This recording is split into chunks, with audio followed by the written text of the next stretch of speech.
Thank you. Let's go to the next question. It's question 1259, in the name of Assembly Member McCartney, 24-hour tube service. And I'm going to hand over to my deputy for a moment. Thank you very much, Joanne.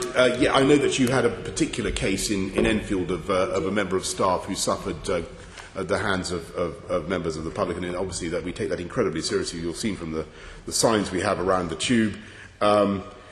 We want to make sure that our staff are as safe as possible, and crime on the underground is at its lowest ever level, down by 14% just in this last year. I have no reason to suppose that won't continue to fall with an all-night tube. Thank you. Mr Mayor, my question is actually about the safety of underground staff. That's our staff. And actually, with regards to assaults on staff, that has actually risen in the last 5 years by 44%. And primarily, those incidents have taken place on a Friday and Saturday night. So you can understand the apprehension of some of the workers, particularly in outer London, where they see themselves as being rather more remote as to the safety implications that this policy may have. So can I just ask you what discussions you've had with the British Transport Police, the Met Police and the transport unions to discuss their concerns, and what risks have they highlighted to you? So far they haven't highlighted, I've got to be honest with you, Joanne, they haven't highlighted any risks of the policy, but I take very seriously the point that you make about increase in assaults on staff. I wasn't aware of those figures. I will get back to TfL and make sure that staff are adequately protected, and that we have the requisite staff to have a feeling of safety and security on the tube late at night. That's very helpful, Mr Mayor. And those figures I gave you was from actually TfL's Health, Safety and Environment report. Yes. So they are your own figures. But can I then ask, and because outer London stations are often quite a bit quieter, they're more remote, and often isolated, and I can give you examples of mine which do not have shops or necessarily residential areas, in the immediate vicinity.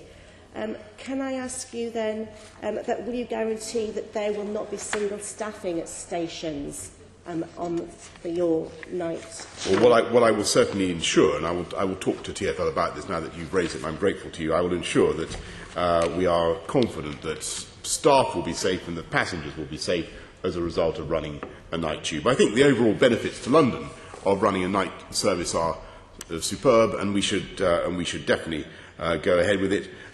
Crime as a whole on the network is, as I say, at record lows and continues to fall. If we can do more to protect staff, then of course we should.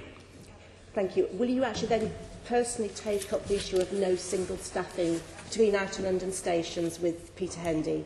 And will you?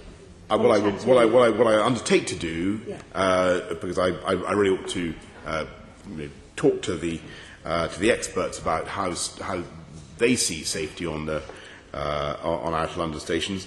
I will get back to you with an explanation of how we see the night tube service working to make sure that it is as safe as possible, both for passengers and for our staff.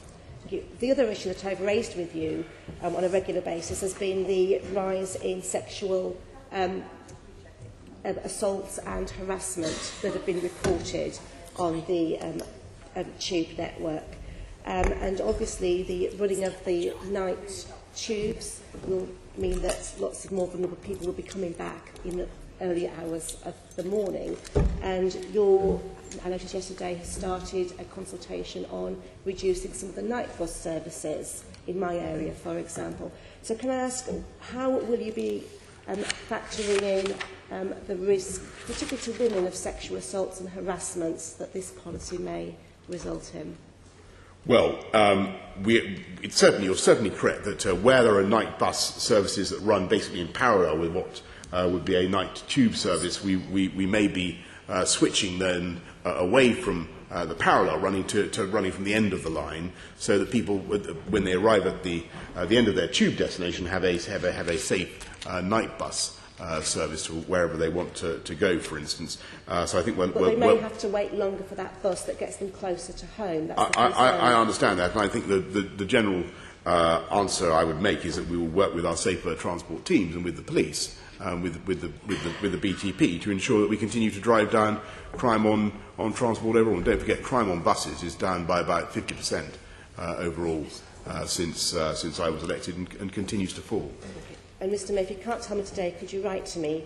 But have Transport for London talked to either British Transport Police or the Met Police about having visible police officers, particularly now to London, when you go live with a 24-hour train, because it will have implications for their organisation as well? I will generally get back to you about the ways in which we're going to ensure that the night tube is safe both for passengers and for staff, and I will give you a broad and full answer.